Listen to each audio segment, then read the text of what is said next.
Hi, welcome to Vijay's info. இன்றைக்கி நம்ம ஒரு ஸ்டஃப்டு ஜாமுன் செய்வோம். கோவா வச்சு ஸ்டஃப் பண்ணி ஒரு ஜாமுன் செய்யலாம். நல்லா டேஸ்ட்டாக இருக்கும். அதுக்கு நம்ம ஒரு குலோப் ஜாமுன் பவுடர், எந்த பிராண்ட்னாலும் பரவாயில்ல, குலோப் ஜாமுன் பவுடர் எடுத்து வச்சுருக்கேன். அதில் நம்ம கொஞ்சமாக பால் விட்டு நம்ம பிசைஞ்சுக்கலாம். பாருங்கள், இந்த அளவில் மாவு பிசைஞ்சு வச்சு ஒரு தட்டு வச்சு மூடி வச்சிடும். ஒரு 5 நிமிஷம் ஆகட்டும். அதுக்குள்ளே நம்ம ஜீரா காய்ச்சிடலாம் சர்க்கரையை போட்டு. இப்போ சர்க்கரை நான் 1 கிளாஸ் எடுத்து போட்டிருக்கேன். அது மூழ்கிறோட தண்ணி ஊற்றி இதை கொஞ்சம் ரொம்பையும் பாகாமல் ஒரு நூல் வர மாதிரி போதும். பிசு பிசுப்பு தன்மை இருந்தால் போதும். அது வரை நம்ம காய்ச்சி எடுத்துடலாம். இதில் நீங்கள் கலர் பவுடர் போடனா போட்டுக்கலாம். நான் ஒன்றும் போடலை. கம்பி பதம்லாம் வரணும்னு கட்டாயம் இல்லை. லேசாக பிசு பிசுப்பு தன்மை வந்தால் போதும். இந்த அளவில் இருந்தால் போதும். பாருங்கள், இப்போ நம்ம ஸ்டவ் ஆஃப் பண்ணிட்டு கொஞ்சமாக லெமன் ட்ராப்ஸ் விட்டுறலாம். அப்படியே இருக்கும், இல்லாட்டா கெட்டி ஆயிரும். அதனால் கொஞ்சமாக லெமன் ஜாஸ் விட்டுக்கேன். நல்லா 2 சொட்டு விட்டுக்குங்க போதும். இது அப்படியே இருக்கட்டும். இப்போ நம்ம ஜாமுன் செய்யலாம். இப்போ பாருங்கள், நான் இந்த ஷேப்பில் உருட்டி வச்சுருக்கேன். உங்களுக்கு எந்த ஷேப்பு பிடிக்குமோ அந்த ஷேப்பில் உருட்டிக்கிங்க. ரவுண்டாக கூட வச்சு நீங்கள் ஸ்டஃப் பண்ணலாம். அதுவும் ஈஸியாக தான் இருக்கும். இதுவும் நல்லா தான் இருக்கும். குழந்தைங்க சாப்பிட்றதுக்கு ரொம்ப இன்ட்ரெஸ்ட்டாக இருக்கும். பாருங்கள், இதில் இப்படி நம்ம ஒரு செவ்வக ஷேப்பில் உருட்டிக்கலாம். செவ்வக ஷேப்பில் உருட்டி இதில் நம்ம எண்ணெயில் போட்டு பொரிச்சு எடுப்போம். இப்போ நம்ம மிதமான சூட்டில் இப்போ நம்ம ஒன்றொன்னா பொரிச்சு எடுத்துக்கலாம். ஒன்றொன்னா போடுங்க, அவசரம் இல்லாமல்.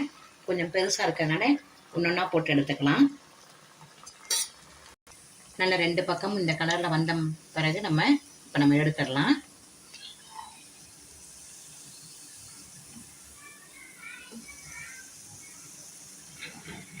இப்போ நம்ம உருட்டி வச்சதெல்லாம் பொரிச்சு எடுத்துருவோம். பாருங்கள், நல்ல சிம்மில் வச்சு நல்லா பொரிச்சு எடுத்தாச்சு. இப்போ நம்ம இதை கிராஸில் கட் பண்ணிக்கலாம்.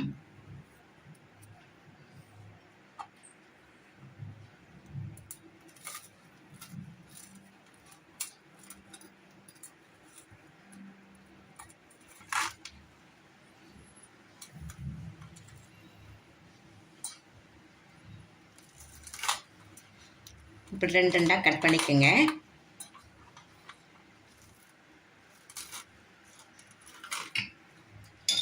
இப்போ இதில் நம்ம ஸ்டஃப் வச்சிடலாம். இப்போ நம்ம இதை கட் பண்ணி வச்சுருக்கோம் இல்லையா, இதெல்லாம் இப்படி வச்சு இதை க்ளோஸ் பண்ணிடுங்க. நல்ல காலா ஸ்டஃப்டு ஜாமுன் ரெடி ஆயிடுச்சு.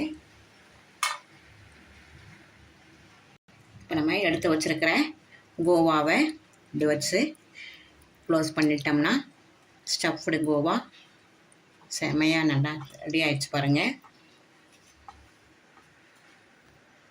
நல்லா பார்க்கறதுக்கு இன்ட்ரெஸ்ட்டாக இருக்கும். நல்லாவும் இருக்கும் டேஸ்ட்டாக. இதை உங்கள் வீட்டில் செஞ்சு அசத்தலாம். இப்போ நம்ம இதில் சின்னதாக கூட ரவுண்டாக போட்டு அதுலேயும் ஸ்டஃப் பண்ணலாம். பாருங்க, குட்டி குட்டியாக இதுலேயும் கொஞ்சமாக கோவா வச்சு ஸ்டஃப் பண்ணலாம்.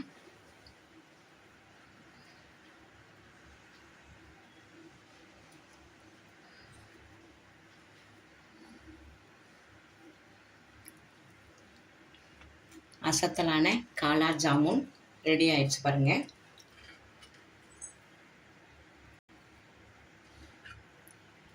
இப்போ நம்ம ஸ்டவ் பண்ணி வச்சுருக்க ஜாமுன் மேலே நம்ம இப்போ நல்ல ஜீராவை நல்ல பாகு பதத்துக்கு இல்லாமல் முன்னாலே எடுத்துருக்கோம் இல்லையா, அதை எப்படி விட்டுறலாம்.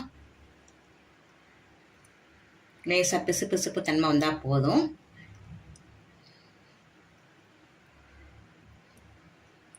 ஒரு 2 நிமிஷம்ல ஊறட்டும். இது ஊறினப்புறம் நான் உங்களுக்கு காமிக்கிறேன்.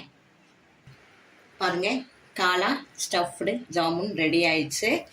அசத்தலாக இருக்கும். இப்போ தான் நம்ம கொஞ்சம் பாகு ஊற்றிருக்கோம். 2 நிமிஷம் நல்லா ஊற சூப்பராக இருக்கும். நல்லா வெளியில் நல்லா முறுமுறணும். நல்லா உள்ள நல்ல ஸ்டஃப்போட நல்லா சாஃப்டாக இருக்கும்.